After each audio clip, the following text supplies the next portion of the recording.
El Barça afronta avui el primer repte de la setmana, serà a partir de 9:15 del vespre, la tercera jornada de la Champions, que es disputarà a San Siro. Martino no va voler donar massa pistes sobre quin equip alinearà aquest vespre contra el Milan, però va comentar que no farà l'equip pensant en el partit de dissabte davant el Real Madrid. L'últim precedent a San Siro, recordem, va ser el 2-0 a l'anada de vuitens de la Champions de l'any passat. I tot i que s'espera pluja a l'hora del partit, San Siro és un estadi amb tots els requisits perquè s'hi visqui una gran nit de futbol.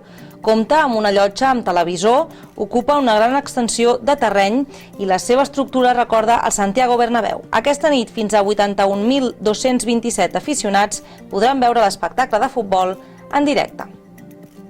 I des de Barcelona, el vicepresident esportiu del Barça, Josep Maria Bartomeu, ha dit a la porteria de BTV que Andrés Iniesta renovarà per 5 anys i que serà, a més, un dels més ben pagats perquè és el millor jugador d'Europa. Força Tito serà, segons ha avançat Mundo Deportivo, el lema del mosaic del clàssic d'aquest dissabte. D'aquesta manera es vol enviar un missatge d'ànims a l'exentrenador del Barça. I acabem amb aquestes curioses fotografies. Són de Neymar i els exblaugrana Ronaldo, Ronaldinho i Belletti, que van començar a tocar la pilota quan eren nens en una pista de futbol sala. La prova són les fitxes federatives que ha publicat el web de la Lliga Nacional de Futbol Sala.